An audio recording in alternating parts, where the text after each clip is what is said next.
Hello everyone. सो आज का हमारा टॉपिक है class 7 chapter 6 that is physical and chemical changes. तो क्या होते हैं फिजिकल चेंज, क्या होते हैं केमिकल चेंज, क्या होती हैं फिजिकल प्रॉपर्टीज़ जिनके अंदर चेंज आने को हम फिजिकल चेंज कहते हैं, क्या होती हैं केमिकल प्रॉपर्टीज़ और जिनमें चेंज आने पे हम उनको केमिकल चेंज कहते हैं। रस्टिंग ऑफ आयरन कैसे होती है, मैग्नीशियम रिबन को बर्न करने से क्या प्रोडक्ट बनते हैं, क्रिस्टलाइजेशन कैसे होती है, रस्टिंग को प्रिवेंट कैसे किया जा सकता है। तो इन सब चीज़ों को हम इस चैप्टर में समझेंगे। तो चलिए शुरू करते हैं।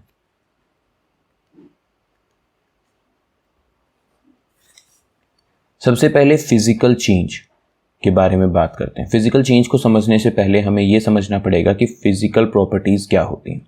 So physical properties of a substance are those characteristics of a substance that describes its physical nature. वो कैरेक्टरिस्टिक्स किसी भी सब्सटेंस की जो उसके फिजिकल नेचर को बताती हैं। फॉर एग्जांपल उसका शेप कैसी है, उसका साइज कैसा है, उसका स्ट्रक्चर कैसा है, उसका कलर कैसा है, उसकी डेंसिटी कैसी है। For example colour, density, shape, size and volume are some physical properties. ये सब क्या हैं? कुछ फिजिकल प्रॉपर्टीज हैं। तो कोई भी ऐसा चेंज जो किसी भी सब्सटेंस की फिजिकल प्रॉपर्टीज में चेंज लेके आता है उसको फिजिकल चेंज कहा जाता है। Physical change is a change which occurs when there is an alteration in the physical properties of a substance. जब भी किसी भी सब्सटेंस की फिजिकल प्रॉपर्टी में कोई भी अल्टरेशन मीन्स चेंज होता है, उस चेंज को हम क्या कहते हैं? फिजिकल चेंज कहते हैं। Physical change does not result in the formation of any new substance but can alter the shape and size of the existing substance। Physical change से सब्सटेंस की जो है केमिकल प्रॉपर्टीज में कोई चेंज नहीं आता है, इस वजह से आपको कोई न्यू सब्सटेंस नहीं मिलेगा, बस उसकी शेप, साइज, स्ट्रक्चर चेंज हो जाएगा। इनिशियली जिस चीज से वो सब्सटेंस बना था वो ऐसे ही रहेगी।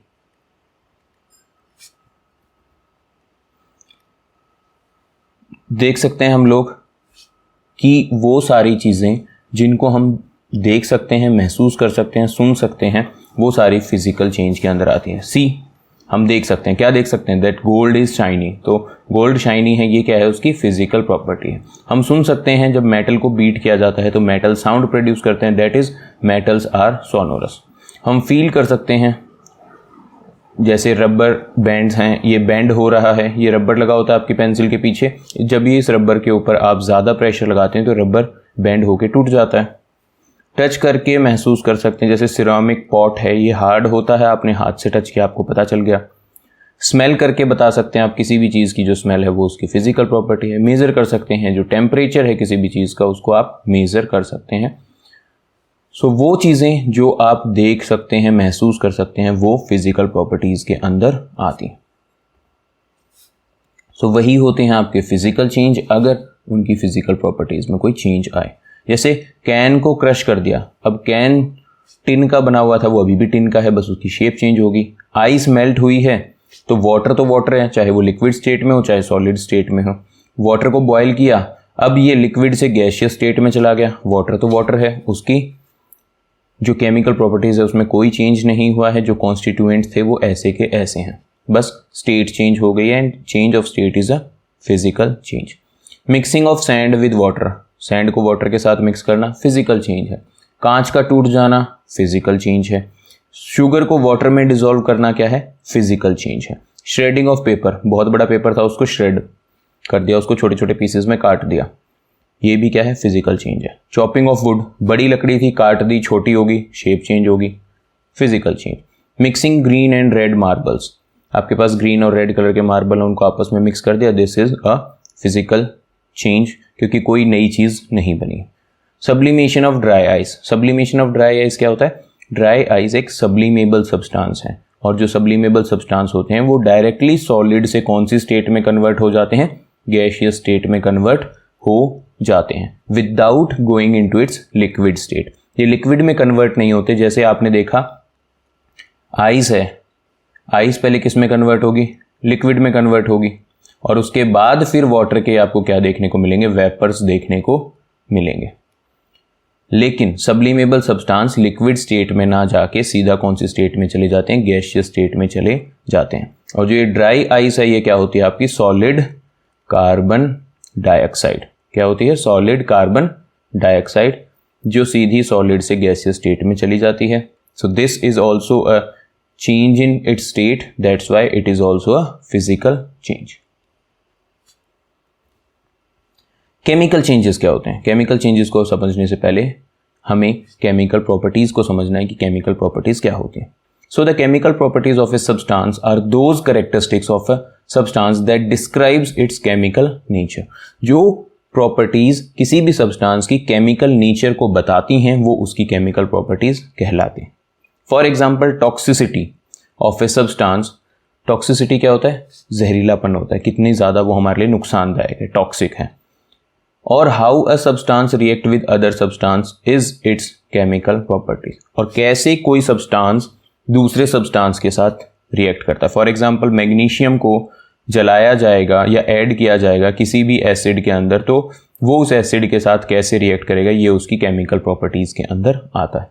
तो कोई भी चेंज, ऐसी कोई भी केमिकल रिएक्शन जिसके अंदर किसी भी सब्सटेंस की केमिकल प्रॉपर्टीज के अंदर चेंज आता है उसको हम केमिकल चेंज कहते हैं। जब भी कोई सब्सटेंस केमिकल चेंज शो करता है, always a new substance is formed. हमेशा एक नए सब्सटेंस की फॉर्मेशन होती है। फिजिकल चेंज में किसी भी नए सब्सटेंस की फॉर्मेशन नहीं होती है, केमिकल चेंज के अंदर नए सब्सटेंस की फॉर्मेशन होती है। सो एग्जाम्पल्स क्या हैं केमिकल चेंज के? Rusting of iron. आपने आयरन के ऑब्जेक्ट्स देखे होंगे, थोड़े टाइम के बाद जब वो मॉइस्चर और एयर के कांटेक्ट में रहते हैं उनके ऊपर रस्ट आ जाती है। तो जो रस्टिंग है इसकी वजह से क्या होता है, जो आपका आयरन का ऑब्जेक्ट है वो खराब हो जाता है, एक नया सब्सटेंस है। Rust is a new substance, that's why rusting of iron is a chemical change. जब मैग्नीशियम रिबन को बर्न किया जाता है, मैग्नीशियम रिबन को ऑक्सीजन की प्रेजेंस में बर्न किया जाता है तो उसमें से हीट एंड लाइट निकलती है और बाद में क्या बच जाता है, ऐश बच जाता है। मैग्नीशियम रिबन को जब ऑक्सीजन की प्रेजेंस में बर्न किया जाता है तो मैग्नीशियम ऑक्साइड क्या है, एक ऐश है। मैग्नीशियम ऑक्साइड प्रोड्यूस होती है, साथ में हीट एंड लाइट इसमें से निकलती हैं। तो magnesium oxide is a new substance, साथ में हीट एंड लाइट भी निकल रही हैं, so it is also a chemical change. Formation of medicine, बहुत सारे इंग्रेडिएंट्स को मिला के कोई मेडिसिन बनाई जाती है, तो मेडिसिन की जो फॉर्मेशन है that is also a chemical change.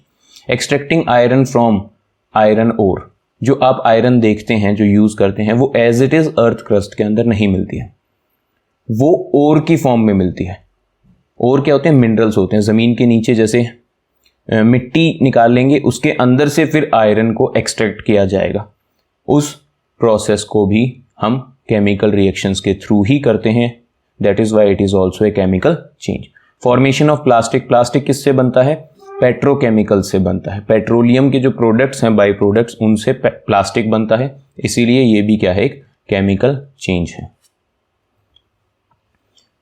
किसी भी सब्सटेंस की टॉक्सिसिटी, उसकी oxidation state, heat of combustion, chemical stability, flammability, flame produce हो रहा है, कोऑर्डिनेशन नंबर, रिएक्टिविटी, किसी के साथ कैसे रिएक्ट करता है, पॉसिबल केमिकल बॉन्ड, जब भी किसी के साथ रिएक्ट करता है तो कैसे बॉन्ड फॉर्मेशन होती है, एंथैल्पी ऑफ फॉर्मेशन, कितनी एनर्जी रिलीज होती है जब भी कोई चीज़ फॉर्म होती है, या कितनी एनर्जी एब्जॉर्ब करता है जब वो किसी के साथ रिएक्ट करता है। तो these are all chemical properties of substance. So a chemical change always accompanied by one or all of the following veg.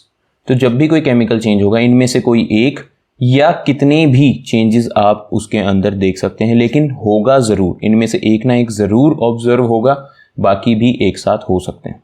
Radiation और एब्जॉर्प्शन ऑफ हीट, या तो वो हीट एब्जॉर्ब करेगा, हमें उसको हीट देनी पड़ेगी, या उसमें से हीट निकलेगी। जैसे आप लकड़ी जलाते हैं, स्टार्टिंग में आप उसको हीट देते हैं लेकिन उसके बाद वो लगातार आपको वापस हीट देता रहता है। Production of sound, chemical change के दौरान साउंड भी प्रोड्यूस होती है। आगे रिएक्शन आएगी तब आपको बताएंगे कि साउंड कहाँ पे प्रोड्यूस हो रही। Change in the colour of the substance, substance के कलर में चेंज हो जाना भी क्या है, आपका एक केमिकल चेंज है, एक आगे एक्टिविटी है, जब उस एक्टिविटी को समझेंगे तो ये सारी चीज़ें आगे जाके हम रिएक्शंस के अंदर प्रूव करेंगे। Change in the smell of the substance, substance की स्मेल चेंज हो जाएगी। Formation of a gas, gas produce होगी। और formation of solid as residue, residue मतलब पीछे बच जाना, सॉलिड की फॉर्मेशन होगी जो रेसिड्यू की फॉर्म में पीछे रह जाएगा। तो इनमें से कोई एक या सभी के सभी भी हो सकते हैं, कब? जब कोई केमिकल चेंज होता है। चेंज इन प्रॉपर्टीज, प्रॉपर्टी में क्या चेंज होता है, उन सब के एग्जाम्पल जो अभी हम पढ़ के आए हैं ऊपर, उन सब का यहाँ पर आपको एग्जाम्पल के साथ बताया गया है। रेडिएशन और एब्जॉर्प्शन ऑफ हीट, जब भी किसी सब्सटेंस को बर्न किया जाता है, जैसे कोल है, वुड है, कैंडल है, उससे प्रोड्यूस होती है heat and light, that's why it is a chemical change. Similarly जब आइस मेल्ट होती है, इसमें क्या होता है, जो आइस है वो हीट को एब्जॉर्ब करती है। देखो फ्रिज के अंदर ठंडा है इसीलिए वो आइस की फॉर्म में, जैसे ही आप बाहर निकालोगे इन्वायरमेंट गर्म है तो वो इन्वायरमेंट की गर्मी को एब्जॉर्ब करके मेल्ट हो जाएगी, इसीलिए वो भी क्या है, एक केमिकल चेंज है। प्रोडक्शन ऑफ साउंड, जब भी फायर वर्क्स मतलब क्रैकर्स को आप ब्रस्ट करते हैं उसके दौरान साउंड प्रोड्यूस होती है, वो भी क्या है, केमिकल चेंज है, जिससे sound, heat, radiation as well as gases क्या होती हैं, प्रोड्यूस होती हैं। तो प्रोडक्शन ऑफ साउंड का एग्जांपल यहाँ पे समझ में आ गया आपको। फायर क्रैकर्स जो होते हैं, फायर वर्क्स जो होते हैं, उनको जब आप ब्रस्ट करते हैं तो साउंड प्रोड्यूस होती है ड्यूरिंग ए केमिकल चेंज।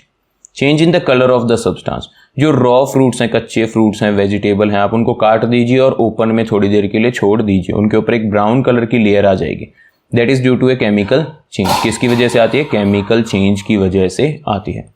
इसी प्रकार से जो आयरन है, जब उसकी रस्टिंग होती है तो उसके ऊपर रेडिश ब्राउन कलर की लेयर आ जाती है, that is also a chemical change.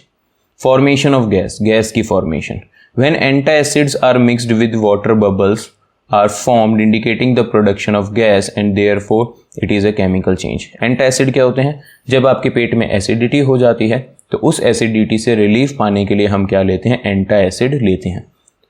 जैसे कि आप क्या लेते हैं, जनरली इनो लेते हैं, और आपने नोटिस किया होगा कि जब हम इनो को पानी में डालते हैं तो बहुत सारे बबल्स की फॉर्मेशन होती है। बबल्स की फॉर्मेशन किसकी वजह से हो रही है, गैस रिलीज होने की वजह से हो रही है। तो एक केमिकल चेंज के दौरान गैस भी रिलीज होती है।